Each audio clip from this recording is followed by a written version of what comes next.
कभी विश्वविद्यालय नहीं बना पाए क्योंकि शिक्षा से तो आपका बैर है। मिर्जापुर मंडल में भी ये सब बन चुके हैं, सारे विश्वविद्यालय संचालित भी हो चुके हैं, हो रहे हैं। और यही नहीं, नेक के मूल्यांकन में 95 से 118 ये व्यवस्था हुई है और NIRF में 67 संस्थान को एक रैंकिंग प्राप्त हुई है। और स्वामी विवेकानंद डिजिटल सक्षम स्कीम के अंतर्गत प्रदेश ने अब तक 50 लाख युवाओं को टैबलेट और स्मार्टफोन भी वितरण करने का काम किया है। आप बेरोजगारी की बात कर रहे थे महोदय। बेरोजगारी सरकारी भर्तियों में 2017 के पहले की क्या स्थिति थी? अनियमितता थी, पक्षपात था और पारदर्शिता की कमी थी। श्रम बल में महिलाओं की नाममात्र की भागीदारी थी। औद्योगिक इकाइयों में कार्य करने पर प्रतिबंध था, यानी महिलाएं औद्योगिक इकाइयों में काम नहीं करेंगी। स्वरोजगार, स्टार्टअप और MSME इकोसिस्टम का भी अभाव था। और 17 से 25 के बीच जो विभिन्न आयोग और भर्ती बोर्ड हैं, इनके माध्यम से हम लोगों ने 8.5 लाख भर्तियां अब तक संपन्न की हैं। और मैं तो चाहूंगा इस पूरे सदन से मैं कहूंगा, उस पक्ष वालों से भी इस पक्ष वालों से, दोनों से मैं कहूंगा, अभी हाल ही में हम लोगों ने 60,200 पुलिस कार्मिकों की भर्ती की। हर जनपद से, हर विधानसभा क्षेत्र से युवा हैं, हर जनपद, हर विधानसभा क्षेत्र से। याद करिए 2017 के पहले उत्तर प्रदेश में ट्रेनिंग की क्षमता कितनी थी? 3,000। आज हम 60,000 ट्रेनिंग एक साथ करवा रहे हैं प्रदेश में, एक साथ। ये क्षमता विकसित की गई है। ये है नए यूपी की क्षमता। 3,000 से बढ़कर के 60,000 ट्रेनिंग एक साथ हो रही है। पहले इंफ्रास्ट्रक्चर, पुलिस का इंफ्रास्ट्रक्चर क्या था? टूटे हुए बैरक। आज किसी भी सिटी में आप जाएंगे, जो हाई राइज बिल्डिंग होगी वह यूपी पुलिस की आवासीय सुविधा की होगी, यूपी पुलिस के जवानों की का भवन होगा। आज यूपी के अंदर जो सबसे चैलेंजिंग सेक्टर है हमारे सामने, वो साइबर क्राइम का है। Cyber crime. पहले एक थाना था गौतम बुद्ध नगर में, फिर लखनऊ में दूसरा खुला। आज सभी 75 जनपदों में एक एक थाना सक्रिय हो चुका है। अब एक साइबर मुख्यालय बनाने की कार्रवाई हम प्रदेश के अंदर तैयार कर रहे हैं, जहां के माध्यम से साइबर अपराध को पूरी तरह रोकने में प्रदेश सरकार कार्य करेगी। और 1547 जितने भी थाने प्रदेश में हैं, इन सभी थानों में एक साइबर हेल्प डेस्क की स्थापना भी प्रदेश सरकार कर चुकी है। प्रदेश के अंदर महिला श्रम बल, यानी जो 8.5 लाख भर्तियां हुई, इनमें 1,75,000 केवल महिलाएं हैं। महिला श्रम बल 17 के पहले इनकी भागीदारी 13.5% थी। आप लोग तो वैसे भी घोषित रूप से महिला विरोधी हैं। देख सपाई बिटिया घबराई, आपके लिए तो पहले से ही ये चीजें जो है। 2017 के पहले महिलाओं की भागीदारी 13.5% थी। आज ये 24 में बढ़कर के 35% हुई है। 35% हुई है। 40,000 महिला VC सखी के रूप में काम कर रही, उसी गांव की बेटी, उसी गांव की बहू उस गांव के अंदर बैंकिंग की सुविधा का काम कर रही है। ग्राम सचिवालय के माध्यम से उन्हें जोड़ा गया है। बेरोजगारी की दर जो आपके समय में 19% थी, आप घट करके वह 3% रह गई है। 3%। CM युवा के रूप में एक नई स्कीम हम लेकर के आए, CM युवा उद्यमी स्कीम। कोई भी यूपी का युवा, इसमें भी कोई पिक एंड चूज नहीं है। ये लोग आरोप करते हैं साहब हिंदू मुस्लिम का भेदभाव कर रहे हैं। हिंदू मुस्लिम का कोई भेदभाव नहीं है। हमारे लिए यूपी का कोई भी हस्तशिल्पी, यूपी का कोई कारीगर, यूपी का कोई युवा जिसको भारतीय होने में, जिसका उत्तर प्रदेश का वासी होने में गौरव की अनुभूति होती है, भारत के महापुरुषों पर विश्वास करता है, उसके उत्थान के लिए सरकार उसके साथ कदम से कदम मिलाकर के चलने को तैयार है। और सीएम युवा उद्यमी स्कीम में भी हम लोगों ने यही लागू की है। ये स्कीम उनकी ट्रेनिंग कराना, पहले स्क्रीनिंग, उनकी ट्रेनिंग, पहले चरण में 5 लाख रुपए का ब्याज मुक्त और गारंटी मुक्त ऋण, 10% का मार्जिन मनी भी सरकार दे रही है उस युवा को। बाकी मूलधन अगर उसने ससमय वापस किया बैंक को, तो अगले चरण में 7.5 लाख रुपए की उसको सुविधा दी जा रही है। तीसरे चरण में 10 लाख रुपए तक की सुविधा उन्हें उपलब्ध करवानी जा रही है।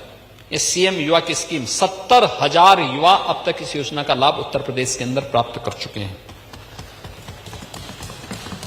मान्यवर, अब तक यूपी में एमएसएमई सेक्टर में जो सरकार के द्वारा थोड़ा सा पुशअप किया गया, परिणाम क्या था? आज उत्तर प्रदेश में 1,65,00,000 से अधिक युवाओं को उन सभी सेक्टर्स में काम करने का अवसर प्राप्त हुआ। 7,200 स्टार्टअप और 50 इंक्यूबेटर सक्रिय रूप से आज उत्तर प्रदेश के अंदर काम कर रहे हैं। और प्रदेश ने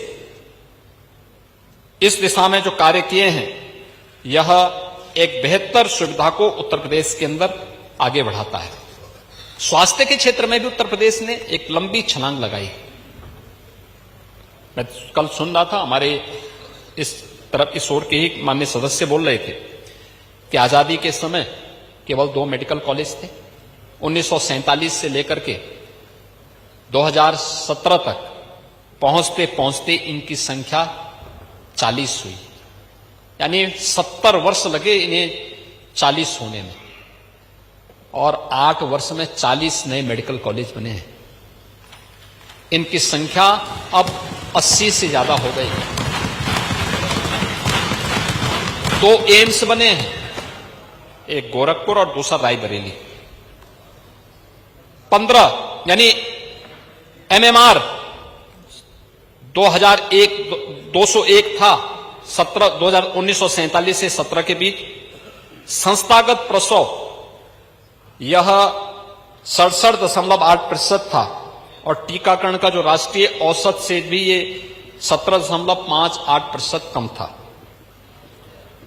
प्रदेश के 27 से 28 जनपद ऐसे थे जो इंसेफ्लाइटिस से, एक्यूट इंसेफ्लाइटिस से या जापानी इंसेफ्लाइटिस पूरी तरह प्रभावित थे।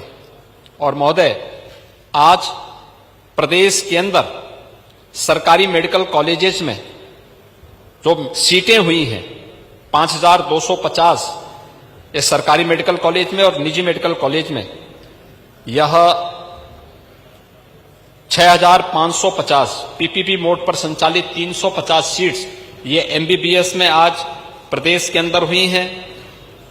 31 नर्सिंग कॉलेजेज भी प्रदेश के अंदर संचालित हुए हैं। आयुष्मान कार्ड आपके समय में नहीं था, आपका विजन भी नहीं था, क्योंकि गरीब आपके एजेंडे का हिस्सा कभी नहीं रहा, कभी नहीं रहा। वंचित, दलित, गरीब, ये कभी आपके, किसान, महिलाएं आपके एजेंडे के हिस्से कभी नहीं थे। लेकिन इस सरकार ने, डबल इंजन की सरकार ने, प्रधानमंत्री मोदी जी के विजन ने आज भारत के हर गरीब के हाथ में 5 लाख रुपए की हर वर्ष स्वास्थ्य बीमा का एक कवर दिया है, और 70 वर्ष के हर व्यक्ति को यह सुविधा उपलब्ध करवा दी कि वह जाकर के अपना कार्ड बना ले, उपचार करा ले, कोई पूछेगा नहीं। और यह उत्तर प्रदेश में आज हम लोगों ने 5,34,00,000 गोल्डन कार्ड जारी किए हैं। संस्थागत प्रसव जो आपके समय में केवल 67.8% था, जो बढ़कर के 96.10% हुआ है। एमएमआर जो 201 यानी 201 था, आज वह घट करके 141 हुआ है, और आईएमआर ये 43 से घट करके 37 हुआ है। इंसेफ्लाइटिस से होने वाली मौतें 99% उस पर कंट्रोल हो गया है, पूरी तरह समाप्त हो गया है। और टीकाकरण भी अब बढ़कर के यह 99.31% रह गया है, हो गया है।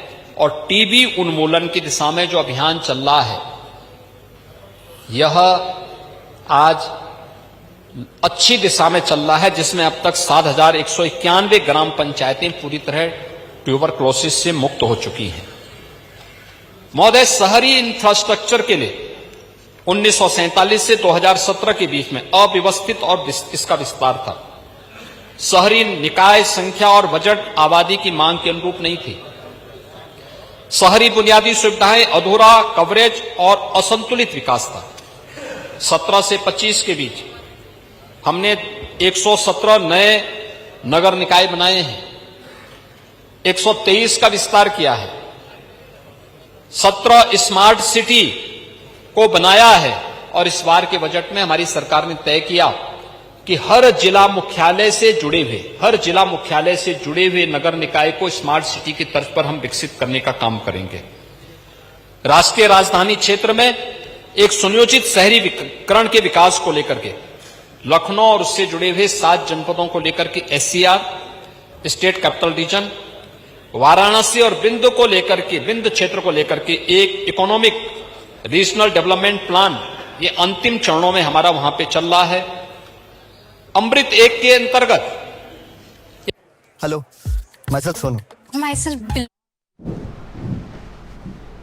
तो सीएम योगी आदित्यनाथ को आप सुन रहे हैं। सदन में सीएम योगी आदित्यनाथ संबोधित करते हुए नजर आ रहे हैं। ऐतिहासिक सत्र है ये और सीएम योगी आदित्यनाथ इस दौरान समाजवादी पार्टी पर हमलावर होते हुए भी नजर आ रहे हैं। सीएम ने साफ तौर पर कहा कि उत्तर प्रदेश में विकास हो रहा है और पहले की जो सरकारें थी सिर्फ परिवार के बारे में सोचती थी। इसे भी लेकर कटाक्ष कसते हुए सीएम योगी आदित्यनाथ नजर आ रहे।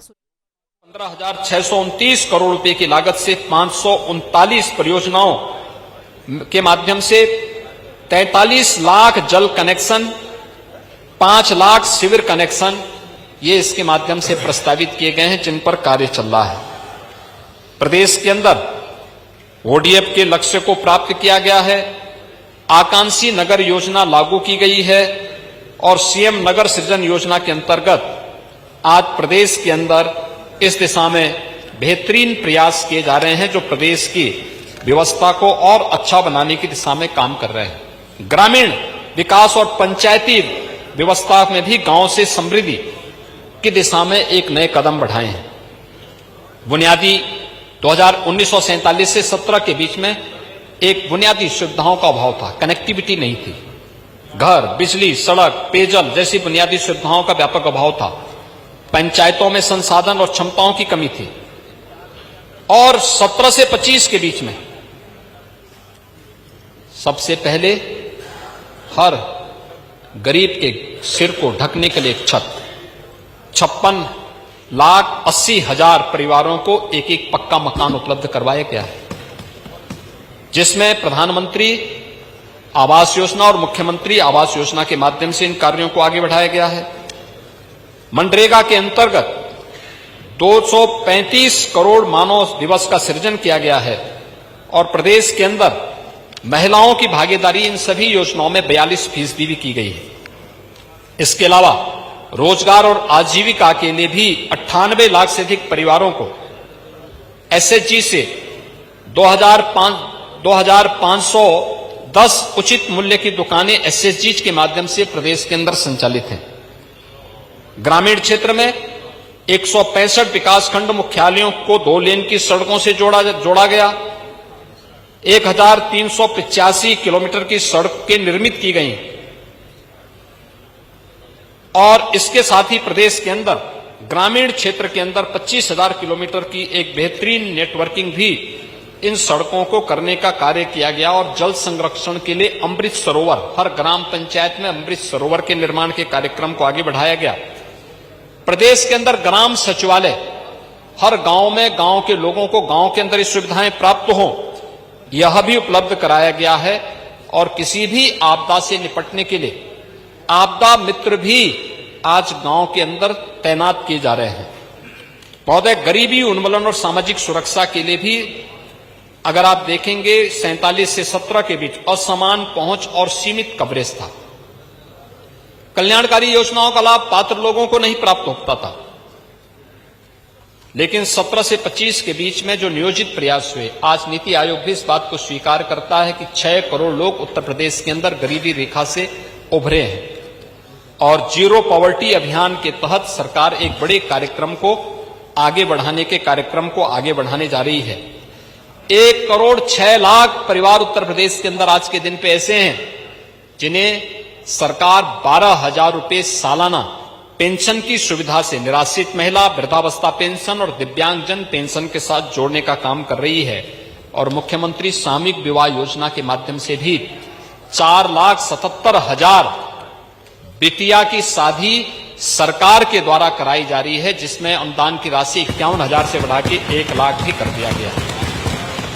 15 करोड़ लोगों को खाद्यान्न की सुविधा, पीएम उज्ज्वला में 1,86,00,000 परिवारों को गैस के फ्री में कनेक्शन के साथ ही होली और दीपावली में मुफ्त सिलेंडर की सुविधा, अन्नपूर्णा भवन गांव के स्वावलंबन और आत्मनिर्भर होने की दिशा में एक नया प्रयास, 9,52,00,000 परिवारों को जनधन अकाउंट खोलना, ये सभी व्यवस्थाएं आज प्रदेश के अंदर इस व्यवस्था को गरीबी में यह कमी और सामाजिक सुरक्षा कवरेज की व्यापकता को दर्शाती है और लाभार्थियों तक योजनाओं को समयबद्ध ढंग से और पारदर्शी तरीके से पहुंचाने की सरकार की मंशा को भी सबके सामने प्रस्तुत करती है।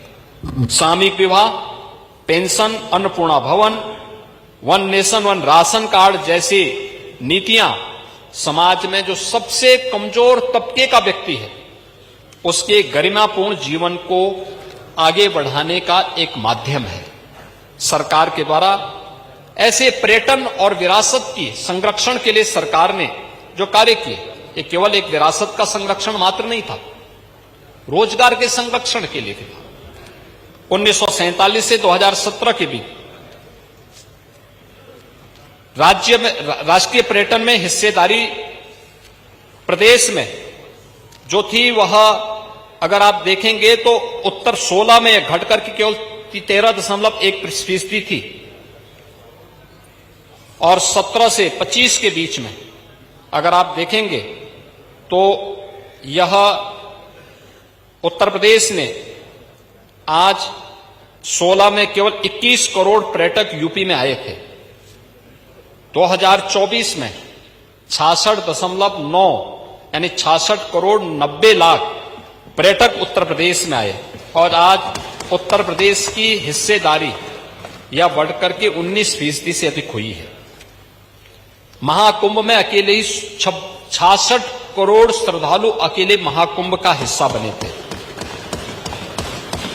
आज काशी विश्वनाथ धाम, अयोध्या धाम, ब्रज तीर्थ विकास परिषद के साथ ही विंध्यवासिनी धाम आदि धामों का भी पुनरुद्धार हो रहा है।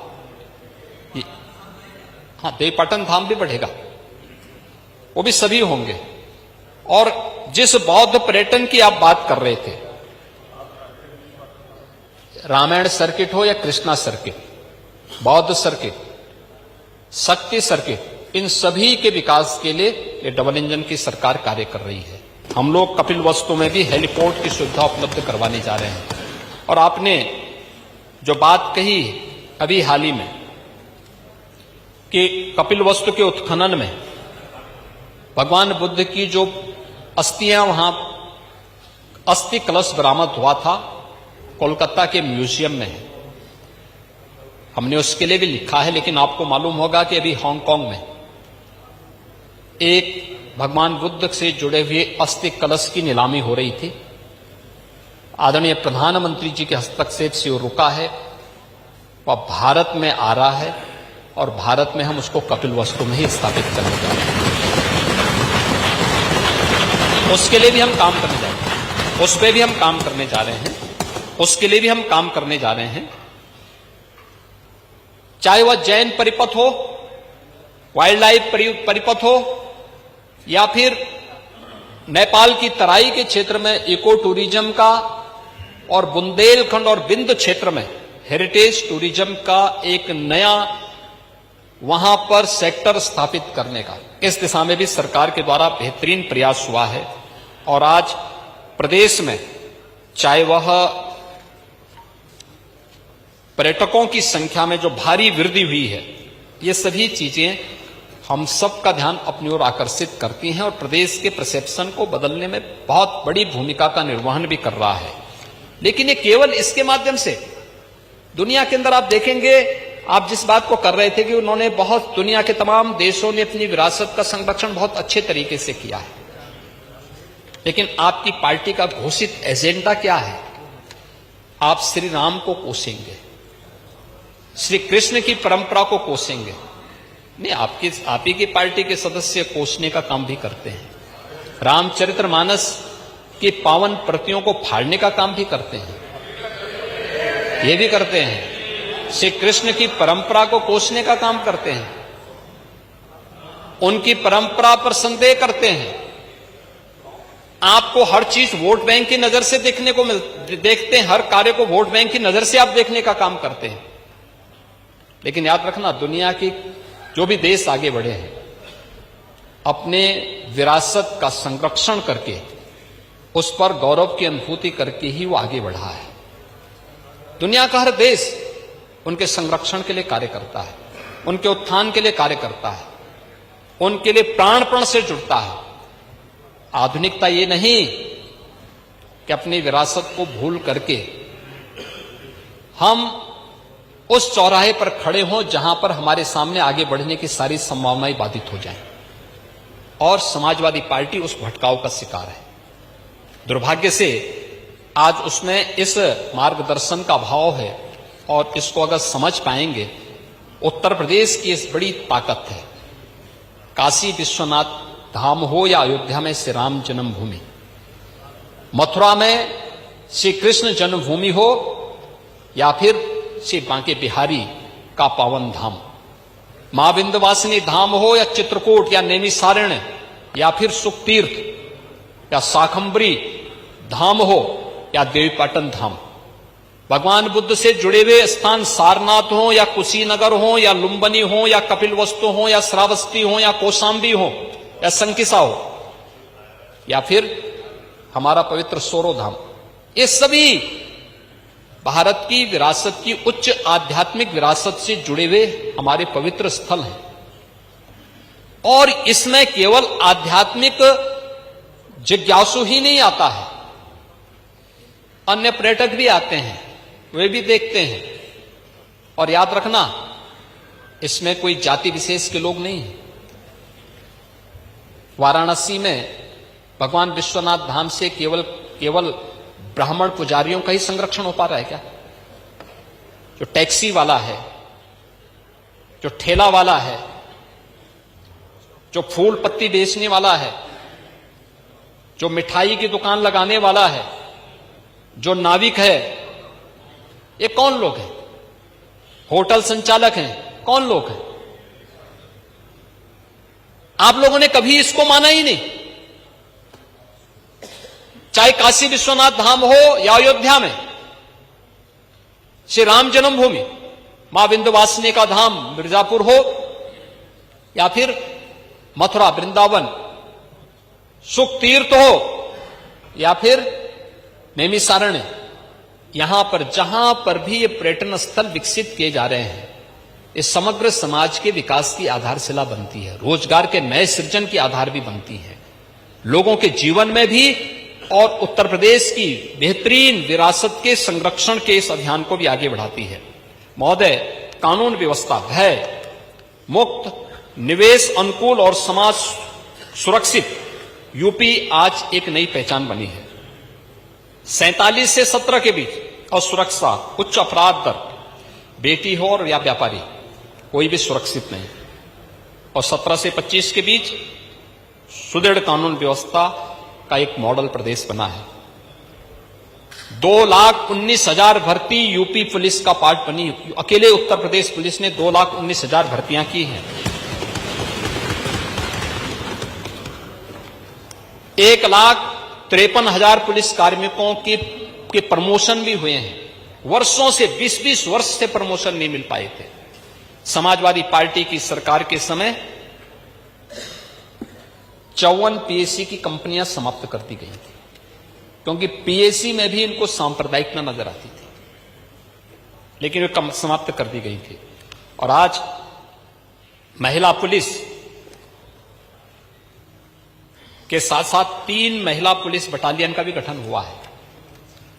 वीरांगना उदा देवी के नाम पर, वीरांगना झलकारी बाई के नाम पर, वीरांगना अवंती बाई के नाम पर ये 3 पीएससी की बटालियन गठित हो चुकी हैं। 3 नई गठित करने की दिशा में हम काम कर रहे हैं और ऑपरेशन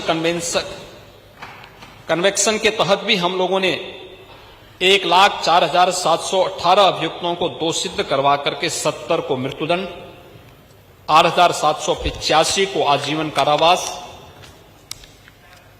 1,383 को 20 वर्ष की सजा, 5,303 को 10 से 19 वर्ष की सजा, 80,944 को 5 वर्ष तक की सजा करवाई है और गैंगस्टर एक्ट के अंतर्गत 144 अरब की संपत्ति का जब्तीकरण का काम भी प्रदेश के अंदर किया है।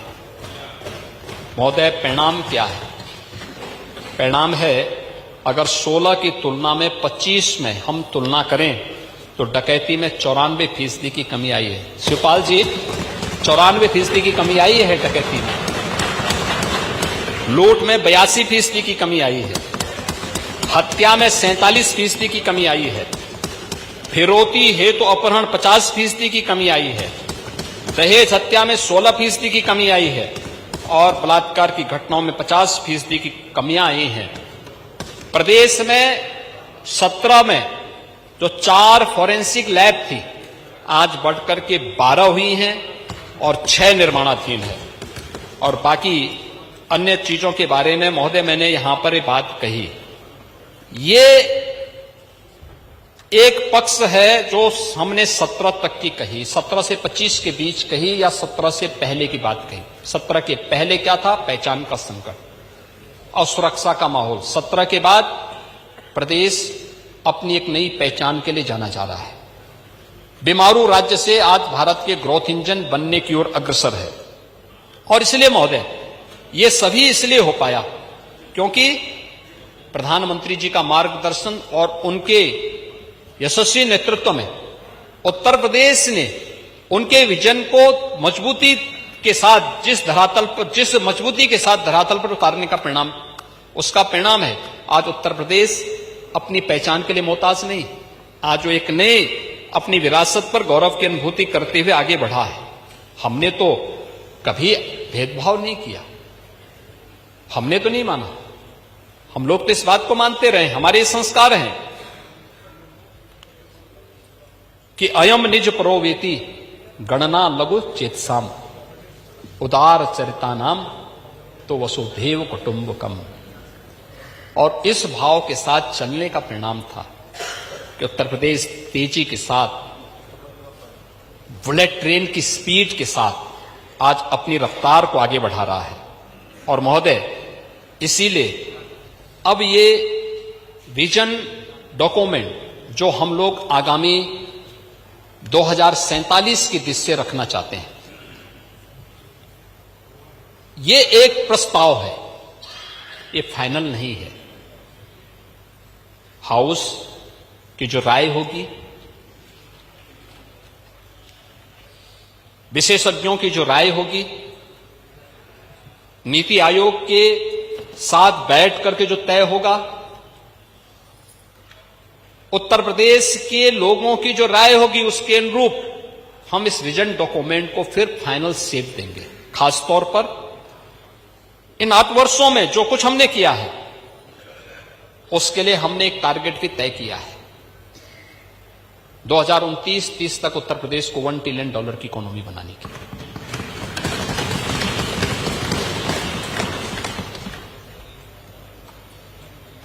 अगले 5 वर्ष में विकास की गति को।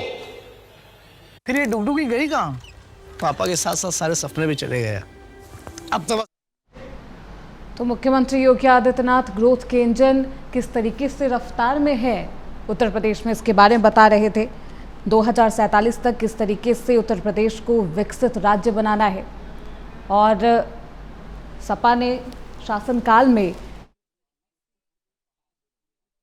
भारत होगा। तब उत्तर प्रदेश कहां होगा, और इसलिए उत्तर प्रदेश ने भी तय किया है, हां, भारत 5 से 30 ट्रिलियन डॉलर की इकोनॉमी बनेगा तो उत्तर प्रदेश 1 से 6 ट्रिलियन डॉलर की इकोनॉमी के सामने अपना कदम बढ़ाएगा। 6 ट्रिलियन डॉलर की इकोनॉमी के सामने उत्तर प्रदेश अपने कदम को बढ़ाएगा। इस दिशा में एक लक्ष्य, हम एक टारगेट हम भी तय कर रहे हैं, और यह करने के लिए हमने औसत विकास दर 15% जो सुनिश्चित, जो जीडीपी में उत्तर प्रदेश के योगदान को भी अपनी आबादी के हिसाब से हमें बढ़ाना पड़ेगा। आज जो हमारा 9.5% जीडीपी में योगदान है, लेकिन आबादी 16% यहां पे है। क्या हम इसको पहले अलग अलग चरण में ले जाकर अपनी आबादी के हिसाब से अपना योगदान देना और फिर उससे बढ़कर के योगदान देना, तो यह इस दिशा में हम लोग कार्य करेंगे। और पर कैपिटा इनकम भी, आज जो उत्तर प्रदेश की, देश की जो पर कैपिटा इनकम है, जो प्रति व्यक्ति आय है, नेशनल एवरेज वो पड़ता है लगभग 2 लाख रुपए है, लेकिन यूपी की अभी यह इस वित्तीय वर्ष में 1,20,000 पहुंचेगी। हमारा प्रयास होना चाहिए कि जब 2047 में देश अपनी आजादी का शताब्दी महोत्सव मना रहा होगा, तब उत्तर प्रदेश की प्रति व्यक्ति आय राष्ट्रीय औसत से अधिक हो या उसके बराबर कम से कम हो, जो 26 लाख रुपए प्रति वर्ष होगी।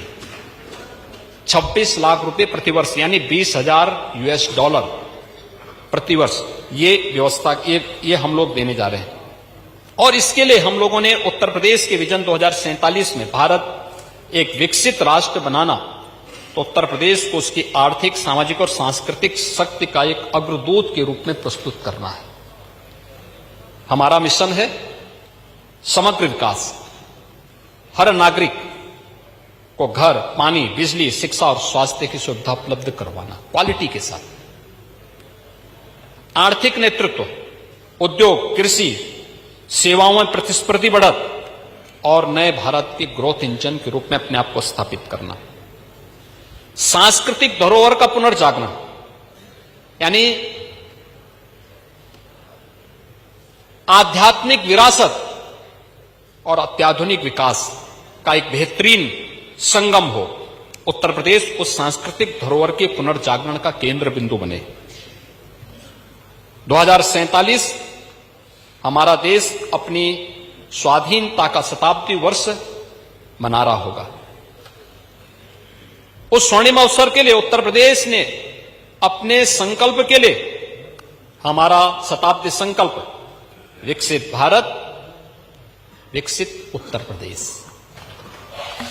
आत्मनिर्भर भारत, आत्मनिर्भर उत्तर प्रदेश, और इसकी 3 थीम हम लोग प्रस्तुत कर रहे हैं। एक अर्थ शक्ति की, दूसरा सृजन शक्ति की, और तीसरा जीवन शक्ति की। इसको हम 12 प्रमुख सेक्टर में रख करके विजन डॉक्यूमेंट को तैयार करने के लिए प्रस्तुत कर रहे हैं, जिसमें आदरणीय प्रधानमंत्री जी के 5T के मंत्र को भी समाहित करते हुए trade, tourism, technology, tradition and talent, इनको जोड़ते हुए हम प्रदेश के इन 12 सेक्टर्स को, जिसमें अर्थ शक्ति जो एक समावेशी विकास का इंजन के रूप में काम करे, जिसमें एग्रीकल्चर के फील्ड में, कृषि क्षेत्र में इनोवेशन को बढ़ावा देना, कृषि विकास, कृषि शिक्षा, उद्यान विभाग, चीनी उद्योग और गन्ना विकास, सिंचाई और जल संसाधन विकास, इस पर फोकस करना, पशुधन की समृद्धि, पशुपालन और डेयरी विकास विभाग, मत्स्य विभाग, इन सब पर कार्य करना, उद्योगों की उड़ान, अवस्थापना और औद्योगिक विकास विभाग, एमएसएमई विभाग, ये सभी उसका माध्यम बनेंगे। डिजिटल प्रदेश, आईटी और इलेक्ट्रॉनिक्स विभाग, विज्ञान और प्रौद्योगिकी विभाग, आस्था का सम्मान, पर्यटन विभाग, धर्मार्थ कार्य विभाग और संस्कृति विभाग। दूसरा थीम है सृजन शक्ति का जो विकास की नींव के रूप में काम करेंगे। इसमें ईज ऑफ लिविंग, नगर विकास विभाग, आवास और शहरी विकास नियोजन विभाग और ग्राम्य विकास विभाग,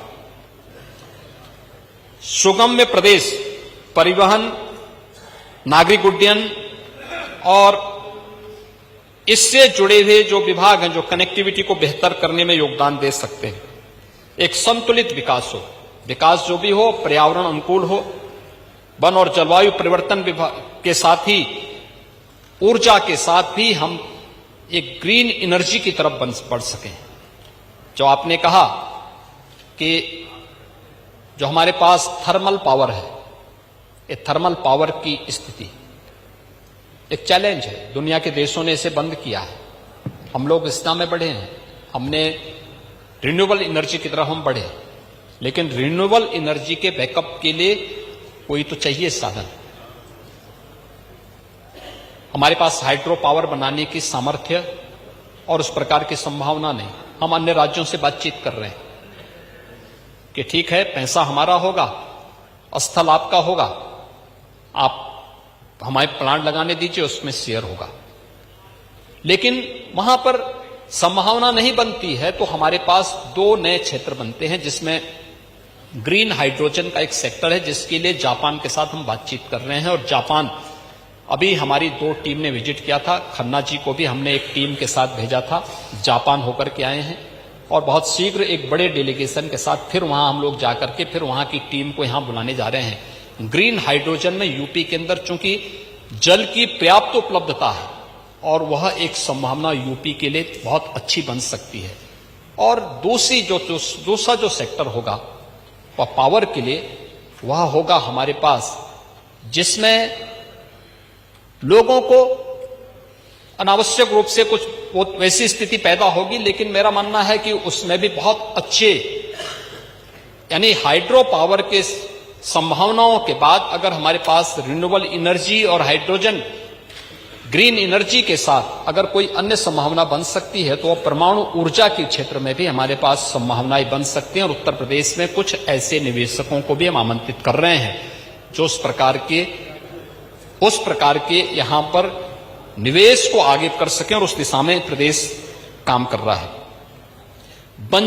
जीवन शक्ति में समृद्ध जीवन और सशक्त समाज, वंचित को वरीयता, इसमें महिला और बाल विकास, समाज कल्याण के माध्यम से दलित, वंचित, वनवासी, गिरवासी, इन सब के जीवन में उत्थान, पिछड़ा वर्ग कल्याण के लिए कार्य करना, खाद्य और नागरिक आपूर्ति विभाग, श्रम विभाग, अल्पसंख्यक कल्याण विभाग, युवा कल्याण विभाग, ये सभी इसके साथ काम करेंगे। आरोग्य प्रदेश के रूप में स्वास्थ्य, चिकित्सा, शिक्षा और आयुष विभाग इस कार्य को करेंगे। और प्रदेश के अंदर बेहतरीन शिक्षा और युवा शक्ति के लिए बेसिक, माध्यमिक, उच्च, प्राविधिक शिक्षा के साथ साथ व्यावसायिक शिक्षा और कौशल विकास और सुरक्षा और सुशासन के लिए गृह, होमगार्ड और भाषा आदि के सभी विभाग इस तीन थीम पर 12 सेक्टर में इस पूरे कार्य को हम आगे बढ़ाने की दिशा में कार्य करने जा रहे हैं, जिसके माध्यम से 2 प्रकार की, एक हम अल्पकालिक और दूसरा दीर्घकालिक रणनीति, मध्यमकालीन और दीर्घकालीन 3 प्रकार की रणनीति अपनाने जा रहे हैं।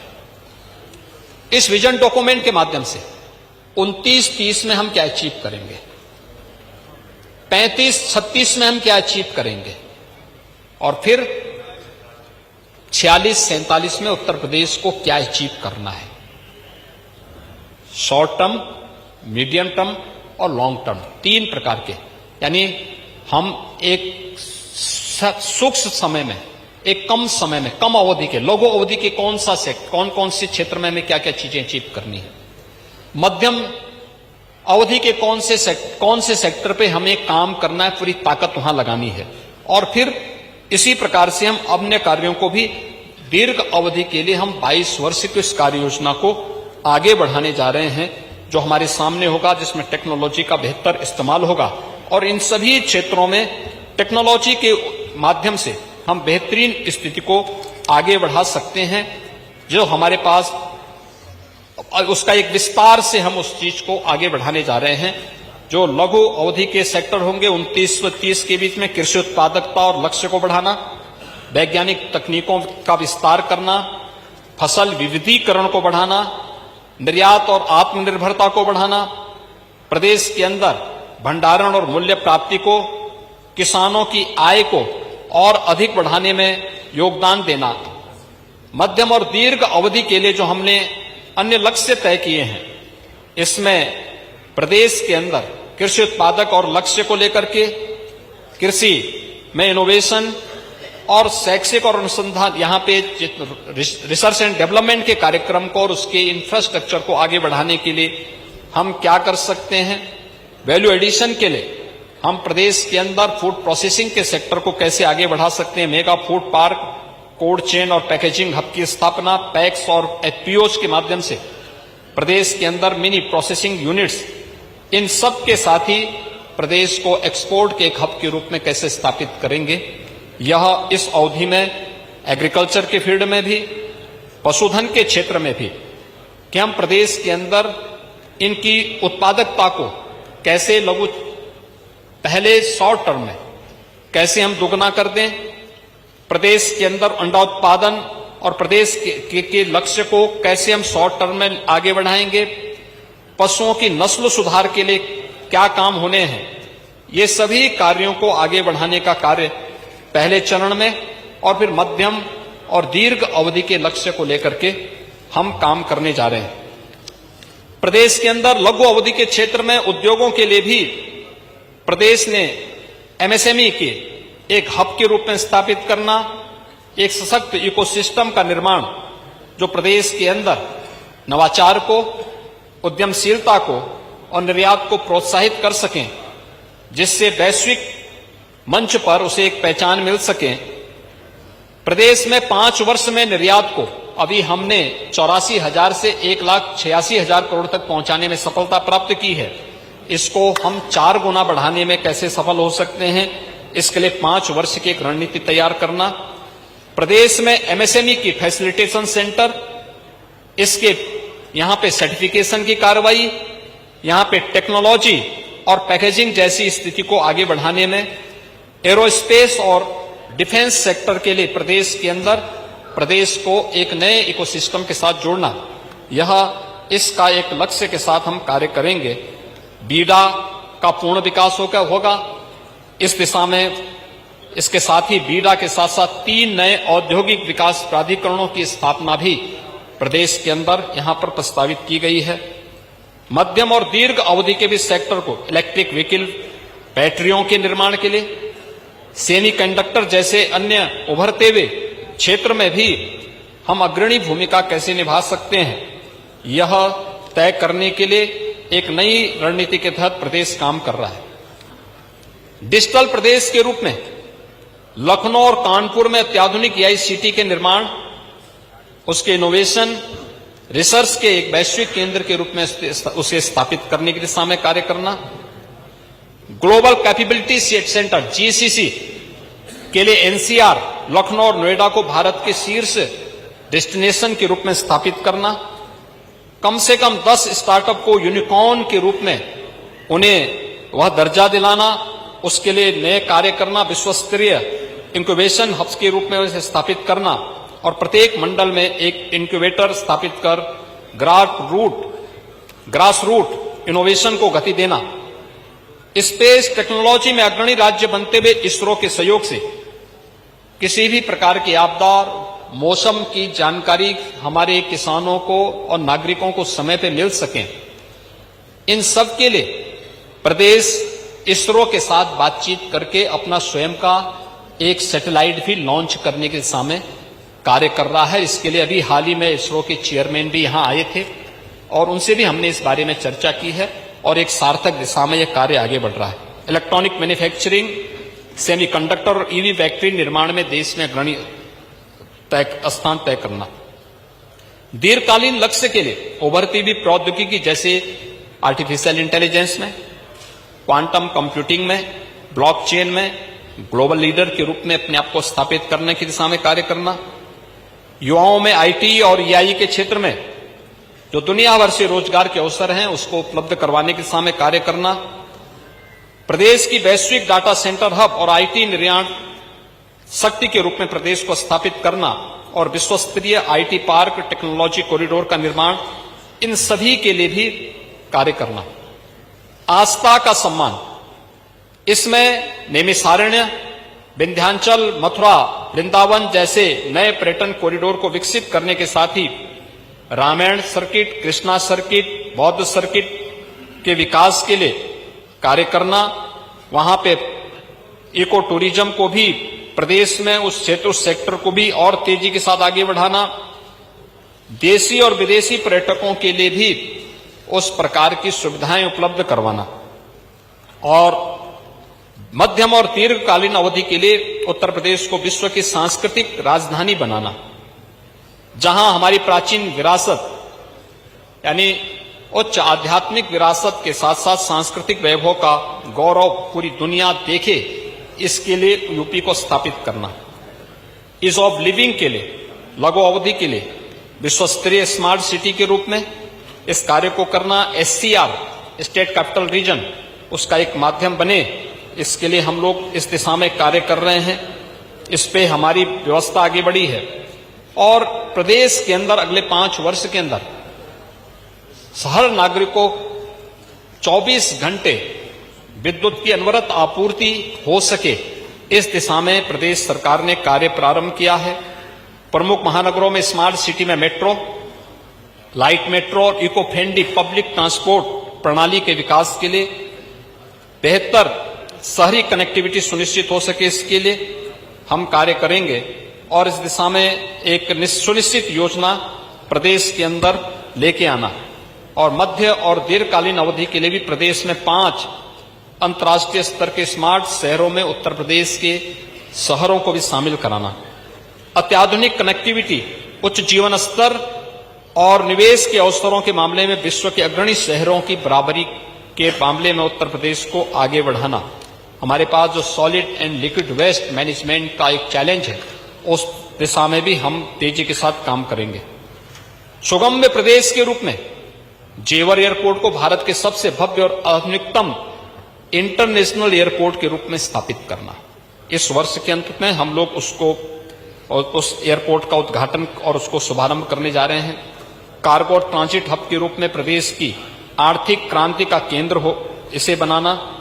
भारत को विश्व के एयर ट्रांसपोर्ट मानचित्र पर एक विश्वसनीय केंद्र के रूप में स्थापित करना। जेवर एयरपोर्ट पर अत्याधुनिक MRO केंद्र स्थापित करना, जो न केवल देश बल्कि वैश्विक विमानन उद्योग की मांग को पूरा करें और उत्तर प्रदेश को अंतर्राष्ट्रीय हवाई सेवा और विमान अनुरक्षण का केंद्र बनाने के लिए विश्वस्तरीय विमानन इकोसिस्टम का निर्माण करने की दिशा में कार्य करना। प्रदेश के अंदर ऊर्जा उत्पादन और वितरण में स्मार्ट ग्रिड तकनीक का ऊर्जा भंडारण का एक विस्तार करना।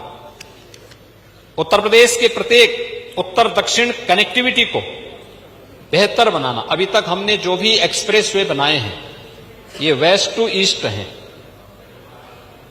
नॉर्थ टू साउथ, इसकी कमी अभी दिखती है और इसको हम बेहतर दिशा में, उस पर हमारे सर्वे के काम चल रहे हैं, उस पर हम कार्य करेंगे।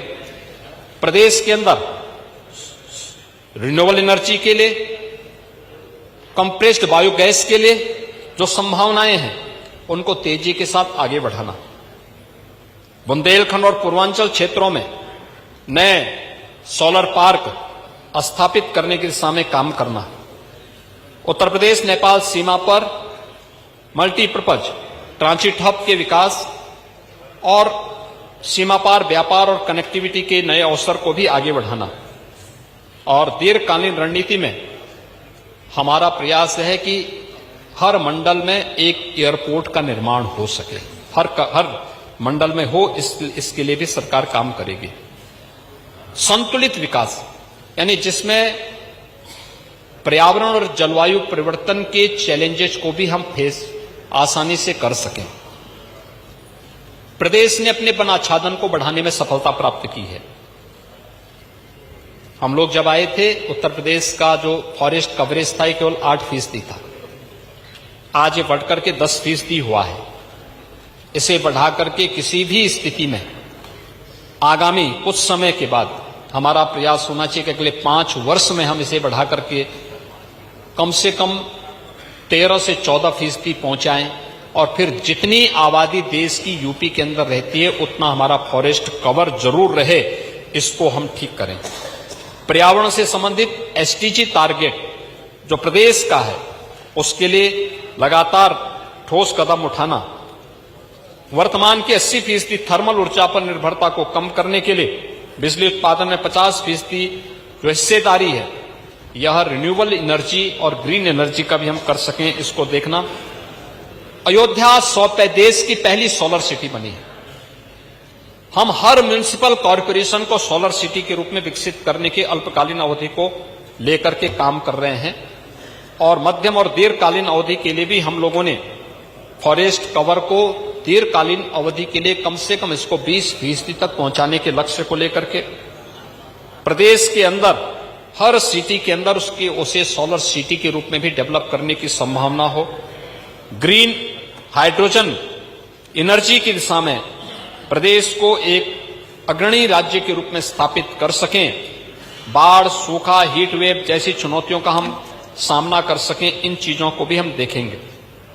वंचित को वरीयता, समान अवसर की गारंटी, बाबा साहब डॉक्टर भीमराव अंबेडकर के सिद्धांतों पर बढ़ते हुए हर नागरिक के लिए शिक्षा, बेहतर शिक्षा यानी क्वालिटी एजुकेशन जो आप कह सकते हैं, बेहतरीन स्वास्थ्य सुविधाएं, आवास की सुविधा, आर्थिक अवसर समान रूप से उपलब्ध कराया जा सके, यह कार्य महिला सशक्तिकरण, मिशन शक्ति आदि से महिलाओं को उद्यमिता, शासन के कार्यों में भागीदारी बढ़ाना, नवाचार में उन्हें अग्रणी बनाना, आसान ऋण और बाजार पहुंच व उन्नत कौशल व कार्यबल विस्तार के साथ जोड़ना, महिला श्रम भागीदारी को 50% तक बढ़ाना और महारानी अहिल्याबाई होलकर के नाम पर प्रदेश के द्वारा जो उनके लिए श्रमजीवी छात्रावास की व्यवस्था बनाई गई है, इनकी संख्या को हर कमिश्नरी स्तर तक पहले पहुंचाना और 2047 तक हर जनपद स्तर पर पहुंचाना। प्रदेश के अंदर युवाओं के लिए नए रोजगार के अवसर उपलब्ध कराने के लिए हर एक जनपद में सरदार वल्लभ भाई पटेल जी की स्मृति में हर जनपद में एक एम्प्लॉयमेंट जोन स्थापित करना, जो वहां पे युवाओं के लिए स्किल डेवलपमेंट नेशनल या ग्लोबल मार्केट की मैपिंग के अनुसार उन्हें सुविधा उपलब्ध करवाने, उस प्रकार की ट्रेनिंग के कार्यक्रम के साथ जोड़ सके। जीरो पॉवर्टी के लक्ष्य को प्राप्त करने के लिए 2029-30 तक का लक्ष्य हम दे रहे हैं कि उत्तर प्रदेश में गरीबी उन्मूलन को हम पूरी तरह समाप्त करके हर व्यक्ति को गरीबी रेखा से ऊपर करने में सफल हों। इस दिशा में जो सरकार का काम चल रहा है, इसको अभी से आगे बढ़ाना। आरोग्य प्रदेश के रूप में प्रदेश को आगे बढ़ाने के लिए हमारा प्रयास होगा कि अगले 5 वर्ष में प्रदेश की आधी आबादी, कम से कम आधी आबादी को बीमा कवर स्वास्थ्य का प्राप्त हो सके। मातृ मृत्यु दर और शिशु मृत्यु दर को हम नेशनल एवरेज से बेहतर स्थिति में पहुंचा सकें। हेल्थ वर्कर डेंसिटी को हम प्रति 1000 एसडीजी के जो टारगेट हैं उसके अनुसार उसे स्थापित कर सकें और कुपोषण की लड़ाई के खिलाफ जो हमारा पोषण अभियान है यह भी हम उसके अनुसार तय कर सकें। नए एम्स की स्थापना हो, ललितपुर के अतिरिक्त 3 नए फार्मा पार्क की स्थापना भी प्रदेश में हो। ईडा के अतिरिक्त प्रदेश में जो हमने एक मेडिकल डिवाइस पार्क बनाया है, प्रदेश में 2 अन्य स्थानों पर मेडिकल डिवाइस पार्क बने। प्रदेश में चिकित्सा तकनीक और स्वास्थ्य सेवाओं में राष्ट्रीय और वैश्विक नेतृत्व प्रदेश तय कर सकें। इस दिशा में प्रदेश को आगे बढ़ाना, उत्तर प्रदेश को मेडिकल टूरिज्म के लिए उत्तर प्रदेश को एक प्रमुख डेस्टिनेशन के रूप में स्थापित करना। और अभी हम लोग आईआईटी कानपुर के साथ मिलकर के हेल्थ के एक वहां पर आईआईटी कानपुर के साथ मेडटेक के साथ में हम लोग वहां पे काम कर रहे हैं और मेरा अनुमान है कि सेंटर ऑफ एक्सीलेंस के रूप में आने वाले समय में आईआईटी कानपुर के साथ उत्तर प्रदेश सरकार की ये योजना एक नए उत्तर प्रदेश के रूप में आने वाले लक्ष्यों को प्राप्त करने में मददगार होगी। शिक्षा और कौशल विकास के लिए भी प्रदेश में हमने जो पहले बताया कि प्रदेश के अंदर हम लोग NIRF की सूची में 100 संस्थानों को वर्तमान में 9 विश्वविद्यालय शामिल हैं। अब अगले 5 वर्षों में 15 संस्थानों को इसमें सम्मिलित करना। 8 वर्षों में हमने आयुष विश्वविद्यालय, कृषि विश्वविद्यालय, स्पोर्ट्स विश्वविद्यालय, वानिकी विश्वविद्यालय जैसे थीम आधारित विश्वविद्यालयों की एक श्रृंखला खड़ी करने का प्रयास किया है। ग्लोबल स्किल यूनिवर्सिटी की स्थापना कर प्रदेश के कौशल और नवाचार को वैश्विक केंद्र प्रदेश को बनाएंगे और अगले 5 वर्षों के लिए नए IIT, IIM की स्थापना प्रदेश के अंदर हो। इसके लिए हम लोग जहां इस कार्यक्रम को आगे बढ़ाने जा रहे हैं वहीं वैश्विक प्रतिष्ठित विश्वविद्यालयों के साथ टीचर स्टूडेंट एक्सचेंज प्रोग्राम को भी बढ़ाने के कार्यक्रम के साथ हम काम करने जा रहे हैं। मध्यम और दीर्घकालीन योजना को भी इसी रूप में प्रदेश आगे बढ़ाएगा। सुरक्षा और सुशासन के लक्ष्यों को प्राप्त करने के लिए स्मार्ट पुलिसिंग द्वारा हर नागरिक को, बेटी हो या व्यापारी, गरीब हो या किसान, सबको भयमुक्त वातावरण देने का कार्य करना। प्रदेश के सभी जिलों में कमांड एंड कंट्रोल सेंटर के आधुनिकीकरण, CCTV नेटवर्क और AI आधारित निगरानी प्रणाली के विकास के लिए एक शॉर्ट टर्म हमारा प्रोग्राम होगा। Smart governance for smarter UP, इसके तहत प्रदेश बेहतर दिशा में आगे बढ़ सके और यह एक प्रदेश का एक कार्य होगा। तो लॉन्ग टर्म और मीडियम टर्म जो हमारी स्कीम है वह प्रदेश के अंदर जीरो एक्सीडेंट विजन के साथ सभी परिवहन साधनों में मानकों पर पूर्ण ध्यान रखते हुए उन्नत मॉनिटरिंग और परिवर्तन प्रणाली के माध्यम से शून्य दुर्घटनाएं और मृत्यु दर हासिल करने का लक्ष्य, जिसमें उत्तर प्रदेश सुरक्षित गतिशीलता में अग्रणी बन सके। प्रदेश के अंदर 75 जनपदों के जिला विकास योजनाएं और क्षेत्रीय मास्टर प्लान तैयार किए जाएंगे, जिसमें आर्थिक ताकत, निवेश अवसर, सेक्टोरल विशेषज्ञता का विवरण होगा। प्रत्येक जिला आत्मनिर्भर और वैश्विक स्तर पर प्रतिस्पर्धी बनेगा। अपनी विशिष्टता, आर्थिक पहचान, प्रतिष्ठित परियोजना और लक्षित ब्रांडिंग के माध्यम से निवेश, उद्योग और पर्यटन का भी अपनी ओर आकर्षित करेगा। 2047 में सभी जनपदों में संतुलित विकास सुनिश्चित कर क्षेत्रीय असमानता को भी कम करने की सरकार की एक बेहतरीन रणनीति है और प्रदेश के अंदर हर घर और संस्थान तक उच्च यानी हाई स्पीड ब्रॉडबैंड कनेक्टिविटी सुनिश्चित करना, स्मार्ट ग्रिड, ई मीटरिंग और डिजिटल ऊर्जा प्रबंधन के कार्य को भी आगे बढ़ाने के इस कार्यक्रम को हम आगे बढ़ाना चाहते हैं।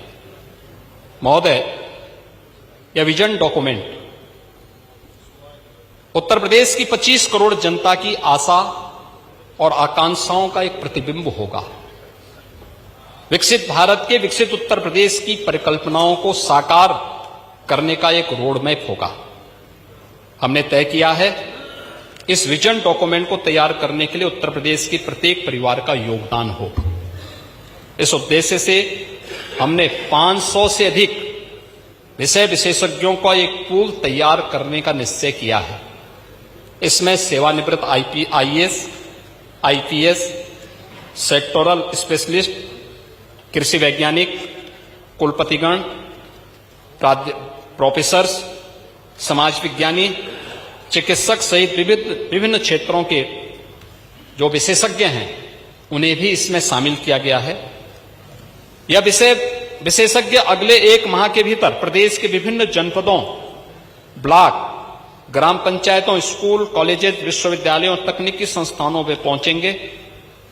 वहां सभी जनप्रतिनिधियों, व्यवसायी संगठनों, स्थानीय जनता, स्थानीय बुद्धिजीवियों से ये लोग विचार विमर्श भी करेंगे और अपनी रिपोर्ट भी तैयार करेंगे। फील्ड में जाने से पूर्व इन विशेषज्ञों के साथ यहां पर Google Workspace with Gemini offers AI that generates high-quality images.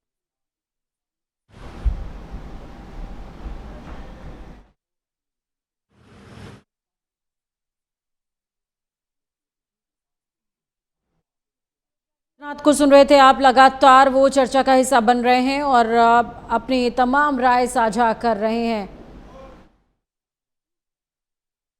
School, colleges और बाजारों पर QR कोड लगाए जाएंगे।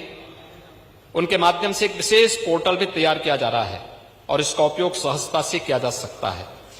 इस सदन के माध्यम से जो हमारे माननीय जनप्रतिनिधियों ने जो अमूल्य सुझाव को यहां पर दिया है, उसे युक्त समावेश हम इस विजन डॉक्यूमेंट में करने का प्रयास कर रहे हैं। एक माह के सुझाव संकलन अभियान के उपरांत नियोजन विभाग उन सभी विषय विशेषज्ञों, नीति आयोग के सहयोग से उत्तर प्रदेश का विजन डॉक्यूमेंट 2047 को तैयार किया जाएगा, जिसे पुनः इस माननीय सदन के समक्ष हम प्रस्तुत करने की दिशा में आगे बढ़ेंगे। और आज यह अवसर एक योजना की घोषणा पत्र मात्र नहीं है, जैसे आप एक घोषणा पत्र कह रहे थे, यह एक घोषणा पत्र नहीं है, यह उत्तर प्रदेश की सामूहिक संकल्पों का, उत्तर प्रदेश की मेहनत का और उत्तर प्रदेश की आस्था का एक महाअभियान भी है। 2047 तक हमारी यह यात्रा केवल एक आंकड़ों, परियोजनाओं और नीतियों के क्रियान्वयन के कामकाज भर नहीं होगा, बल्कि यह उत्तर प्रदेश के हर युवा का, हर महिला के सपनों को पूरा होने की यात्रा भी होगी। यह उस किसान की उम्मीद है जो खेत में सुनहरे भविष्य की फसल बो रहा है, उस छात्र की आशा है जो किताबों में अपने सुनहरे कल को सपना देख रहा है, और उस मजदूर की मेहनत है जो अपने पसीने से विकास की ईंट को गढ़ रहा है। 2047 सिर्फ एक तिथि नहीं है, यह हमारे सपनों का गंतव्य भी है। विजन 2047 हमारे लिए एक संकल्प है, एक ऐसा संकल्प कि हम उत्तर प्रदेश को न केवल भारत का सबसे सशक्त और समृद्ध राज्य बनाएंगे, बल्कि दुनिया के सामने विकास, संस्कृति और मानवीय मूल्यों के एक आदर्श भी हम पेश करेंगे। हम वो प्रदेश बनाएंगे जो न केवल भारत में बल्कि पूरी दुनिया में अपने विकास, अपनी तकनीकी ताकत और अपने उद्योग और अपनी अद्वितीय संस्कृति के लिए जाना जाएगा, जहां पर समृद्ध आध्यात्मिक विरासत की गंगा होगी तो आधुनिक विकास की यमुना का अद्भुत संगम भी होगा। आने वाली पीढ़ी के लिए हम एक ऐसा उत्तर प्रदेश छोड़ करके जाएंगे जो हर मायने में सशक्त, समृद्ध और स्वावलंबी होगा। और इसे हम लोग मान्यवर अगर कह सकें, जो आपने यहां पर अपने प्रस्तावना में भी कहा कि यह प्रदेश होगा 2047 का, वह होगा राम राज्य का। राम राज्य की अवधारणा जो तुलसीदास जी ने अपने रामचरितमानस में भी कही है। राम राज्य बैठे त्रिलोका, हर्षित भय गए सब शोका। बैरु न कर काहू सन कोही, राम प्रताप विषमता होई। वर्णाश्रम निज निज धर्म, निरत वेद पथ लोग। चलहि सदा पावहि सुखहि, नहीं भय शोक न रोग। दैहिक दैविक भौतिक तापा, राम राज नहीं काहू व्यापा। सब नर करहि परस्पर प्रीति, चलहि स्वधर्म निरत सुत नीति। चारहों चरण धर्म जग माही, पूरी रहा सपनेहु अग नाही। राम भगति रत नर और नारी, सकल परम गत के अधिकारी। अल्प मृत्यु नहीं कौन ही पीरा, यानी कोई अल्प मृत्यु नहीं होती। सब सुंदर सब विरुज शरीरा, नहीं दरिद्र कोई दुखी न दीना। कहीं पे कोई दीनता नहीं है, कोई वंचित नहीं है, कोई दुखी नहीं है, नहीं को अबुध न लक्षण हीना। यही है राम राज्य, जो सर्वकालिक है, सर्वदेशिक है, सार्वभौमिक है और काल परिस्थिति से अप्रभावित शाश्वत है। वही राम राज्य है।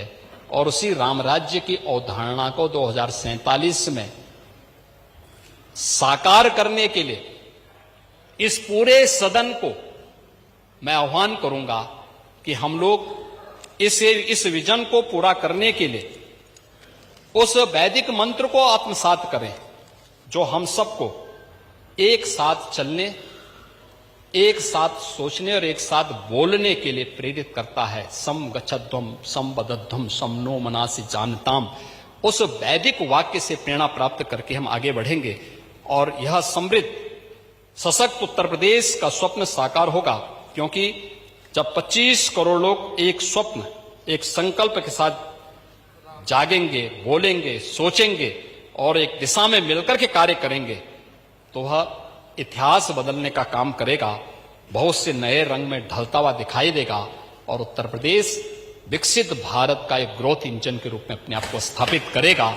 यह विजन डॉक्यूमेंट इस सदन के सामने प्रस्तुत मैं कर रहा हूं और महोदय, मुझे विश्वास है कि इन सेक्टर्स में या और भी जो विशेषज्ञों के द्वारा और माननीय सदस्यों के द्वारा जो भी इस संबंध में राय होगी, उसको सबको शामिल करते हुए हम फिर जो विजन डॉक्यूमेंट बनाएंगे उस पर फाइनल चर्चा करने के लिए, और सेक्टर वाइज चर्चा हो। मैं तो चाहता हूं एक एक दिन एक एक सेक्टर पे चर्चा के लिए आमंत्रित किया जाए, बेहतरीन होगा। आपके बेहतर स्वास्थ्य की कामना करते हुए मैं, अध्यक्ष जी आपने मुझे मौका दिया, उन सभी सदस्यों को मैं एक बार फिर से हृदय से अभिनंदन करता हूं, स्वागत करता हूं जो इस चर्चा का हिस्सा बने हैं।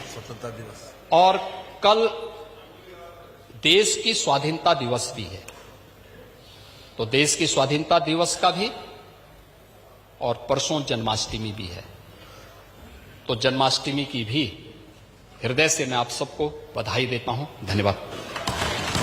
प्रश्न ये है कि आजादी के अमृत महोत्सव के अवसर पर